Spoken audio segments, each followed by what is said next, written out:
새롭게 한 주가 시작되는 월요일입니다. 박앵커의 출근 전 오늘의 주제 열어봅니다. 환승은 언제쯤?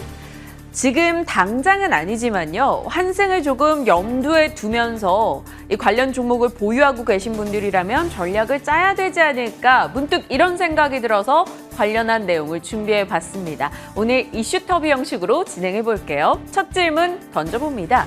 요즘 중고 시장이 뜨겁다고? 엄청 뜨겁더라고요. 이 리세일의 인기가 상당하다고 합니다.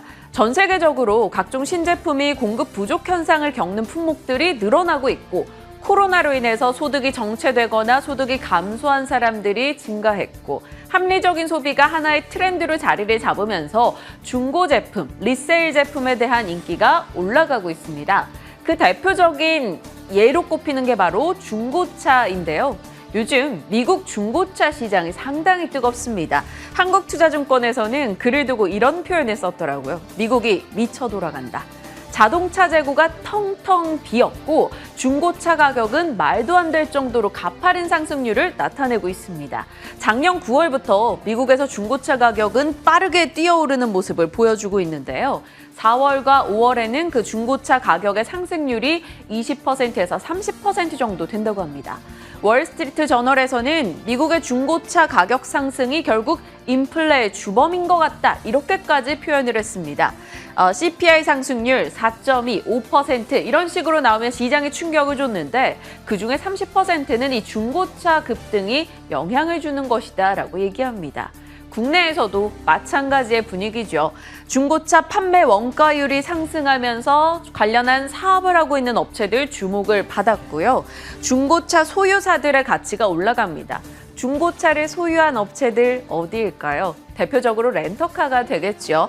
렌터카들은 요즘에 제주도에서 렌터카 구하기 그렇게 어렵다고 하죠. 그러다 보니까 렌터카 사업 그리고 중고차를 소유했다는 그 가치까지 올라가면서 중고차 판매 사업도 하면서 주가 상승이 나타나고 있습니다. 그리고 중고차나 렌터카 같은 경우는 타이어를 교체해서 사용하다 보니까 타이어주도 같이 관심을 받고 있죠. 중고차 관련주들 올해 흐름을 계산을 해봤습니다. SK 렌터카 55% 상승률, 레드캡 투어도 41%, 도이치모터스 중고차 혹은 해외 신차들, 수입차들 판매도 굉장히 좋다고 하죠. 최근에 가파른 상승을 나타냈는데 연초 대비 수익률을 내면 조금 상승폭은 줄어듭니다. 16%.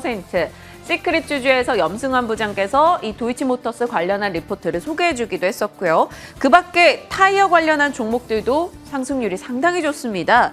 금호타이어는 100% 가까운 올해 상승률을 기록하고 있네요. 관련한 종목들이 흐름이 좋다 보니까 보유자분들이라면 그래도 이건 좀 염두에 둬야 될 것 같아서 오늘 준비를 해봤습니다. 일단 중고차 이슈 살짝 밀어놓고요. 중고 거래 플랫폼도 같이 이용자가 늘어나고 있는 요즘이라고 하는데요. 내가 쓰지 않는 물품을 팔아서 판매 부수입을 얻고 내가 싸게 물건을 사서 지출을 절감하고 합리적 소비를 한다는 MZ세대의 새로운 소비 트렌드 바로 이 중고 거래입니다. 최근에 중고 거래 플랫폼은 상장사가 빠르게 늘어나고 있다고 하는데요. 상장사는 아니지만 우리 한 2년 동안 많은 분들이 해봤을 것 같은 당근 거래. 혹시 당근이세요? 이런 질문 하죠. 직접 만나서 거래할 때. 당근마켓의 월간 활성화 이용자 수를 보면 정말 2년 사이에 가파르게 증가한 것을 우리는 확인할 수 있습니다. 자, 이렇게 중고 거래, 내구재 중고 거래와 중고차 시장이 굉장히 뜨거운데 차이점이 있습니다. 준내구재 중고 거래가 활성화된 건 소비에 대한 트렌드가 좀 바뀐 것과 소상공인 시장이 성장한 것이 원인이라고 하고요. 중고차 시장이 활성화된 건 공급 부족, 신차가 차량용 반도체 등의 부족으로 인해서 공급 병목 현상이 나타나다 보니까 공급 부족에 시달리고 있는 겁니다. 그러다 보니 약간 대체제의 성격으로 많이들 중고차를 선택하는 사람들이 늘어나고 있죠. 이 현상을 보면서 문득 이런 질문을 던지게 됩니다. 넘겨보시죠. 중고차가 인기를 끌고 있는 이유가 결국 신차가 부족해서 중고차가 인기를 끌고 있고 가격이 올라가서 관련한 주가 올라가는 거라면 만약에 이 신차의 공급 병목 현상이 풀리게 되면 신차 공급이 원활하게 나오게 된다면 계속해서 사람들이 중고차를 선택할까? 거기에 대한 의문을 조금은 갖게 되는 거죠. 그래서 어느 정도의 타격이 있다고 생각이 된다면 슬슬 우리는 이 관련한 종목들에 대해서 조금은 다음 전략을 염두에 둬야 되지 않을까 싶습니다. 그래서 앞서 제가 환승이라는 표현을 썼고요. 다음 전략을 염두에 둔다면, 그리고 자동차 관련한 종목으로 가게 된다면 KB증권에서는 이렇게 얘기합니다. 중고차 가격이 올라간다면 정상적인 시장에서는 역사적인 흐름을 봤을 때 결국 신차 가격 상승으로 추가 이어졌다. 그래서 흔들릴 때마다 글로벌 자동차 업종 비중을 확대하는 기회로 삼아라라고 이야기를 했습니다. 한마디로 차량용 반도체 부족 현상이 언제 완화될지는 모르겠으나 이 완화돼 가는 과정을 우리가 인지를 한다면 중고차 관련한 종목들을 슬슬 이익 실현을 하고 완성차로 가야 된다. 이런 목소리 등이 나오고 있는 겁니다.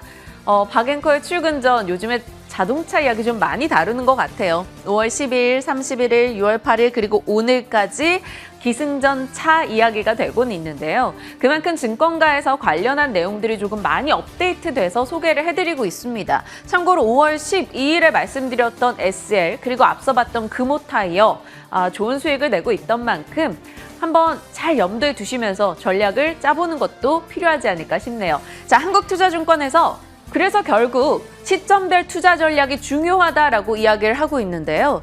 신차 가격이 결국 올라가게 된다면 자동차는 P와 Q가 맞물리는 상황이 될 거다. 물론 전제가 붙죠. 차량용 반도체 공급이 원활해지는 시점.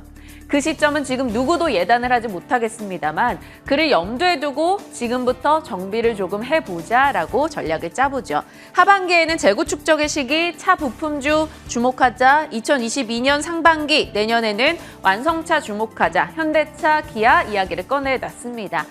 지속적으로 완성차에 대해서 많은 기대를 싣고 있는데 아직 그 기대만큼의 주가는 가주지 못했습니다.